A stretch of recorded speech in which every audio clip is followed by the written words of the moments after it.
काही मागवावं लागत नाही. देवीने एवढा भरभरून आशीर्वाद आम्हाला सगळ्यांना दिला, महायुतीला दिला. एवढं प्रचंड ऋण देवीचं आपल्या सर्वांना आहे. स्वराज्याची स्थापना देवीच्या आशीर्वादाने झालेली आहे. मला वाटतं तोच विचार पुढे घेऊन जाण्याची भूमिका आमची राहील. देवीच्या चरणी प्रार्थना हीच आहे माझी की आम्हाला राज्याच्या जनतेला संपन्नता लाभण्यासाठी आमचे नेते माननीय देवेंद्रजी मुख्यमंत्री म्हणून सगळ्या जनतेच्या अपेक्षा पूर्ण करण्यासाठी आशीर्वाद द्यावा अशी आता माते चरणी प्रार्थना केली आहे. सर, धाराशिवचं पालकमंत्री पद आपल्याकडे येण्याची शक्यता चर्चा होत आहे, काय सांगाल? कसं आहे, पालकमंत्रीचा अधिकार सगळा तो माननीय मुख्यमंत्र्यांचा आहे. माझ्यावर एक मोठं दायित्व होतं मागे, हे मदतमास खिदमतमास जमिनी संदर्भात पूर्ण धाराशिव शहरसुद्धा जवळजवळ या सगळ्या प्रकरणामुळे बाधित झालं होतं. एक ऐतिहासिक निर्णय आपण केला, 5% आकारणी करून ते सगळं नियमानुकूल करायचं, भोगवटा 2च्या 1 करायच्या. आज सगळे धाराशिव शहरातल्या लोकांची घरं मालकी झालेली आहे. गेले 50 वर्ष हा निर्णय प्रलंबित होता. तुम्हाला आवडेल का पालकमंत्री व्हायला? पक्ष जसे आहे, पार्टी जी जबाबदारी देईल ती करायची.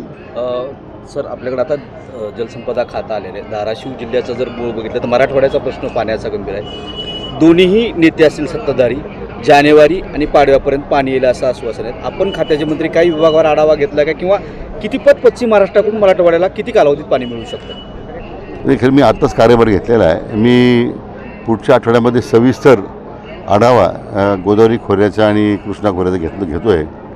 मला समजून घेतलं पाहिजे, शेवटी शासनाची जी मूळ भूमिका आहे या सगळ्या करण्यापाठीमागची, विशेष करून आपले देशाचे नेते, विश्वनेते, प्रधानमंत्री आदरणीय मोदी साहेब यांनी जो संकल्प या नदीजोड प्रकल्पाच्यामधून मांडलेला आहे की जो पिढ्यानपिढ्या जो दुष्काळग्रस्त भाग आहे त्याला दुष्काळमुक्त करण्याची भूमिका त्यांची आहे, तीच मान्य देवेंद्रजींची आहे, आमचे लाडके मुख्यमंत्र्यांची आहे. आणि तोच विचार पुढे घेऊन आपण जो मुद्दा उपस्थित केलेला आहे त्या निश्चितपणे या आढावा घेताना त्याचा विचार पण करणार आहोत. सर, त्यालाच लागून एक प्रश्न आहे. मध्यंतरी लाडकी बहीण योजना आणली आणि जे काम प्रगतीपत्र होते ते निधी अभावी काही ठप्प झाली होती. आता निधीची कशी तरतूद आहे किंवा काही त्याच्यातली नाही, आपला गैरसमज आहे की लाडक्या बहिणीसाठी राज्याच्या विकासातला निधी काही तिकडं आपण दिलेला आहे, असं नाही आहे. प्रत्येक प्रकल्पाची आराखडे त्याचा निधी ठरलेला आहे.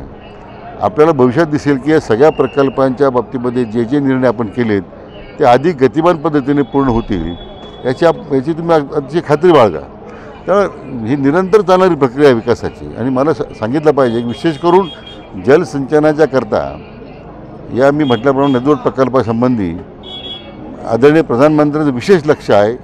केंद्राचा भरीव निधी या सगळ्या प्रकल्पांना मिळणार आहे. राजकीय प्रश्न आहे. आज सामना वृत्तपत्रानं देवेंद्र फडणवीस मुख्यमंत्री यांचं कौतुक केलं आहे. गडचिरोली ज्या योजनेचं फडणवीसांनी त्याचं कौतुक केलं. कुठेतरी जवळीकता किंवा कटुता निर्माण होण्याचं दिसते सगळ्या याच्यातून. दैनिक सामन्याचं जे काही पाहिलं नाही बघतो मी, पण मला सोलापूरला विचारलं गेलं, त्यांनी जर मान्य देवेंद्रजींचं एवढे जर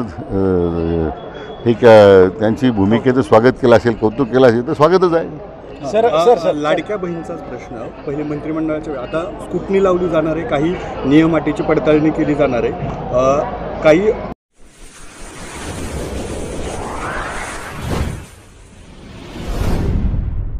वीर महाराष्ट्र न्यूज चॅनलला लाईक आणि सबस्क्राईब करा.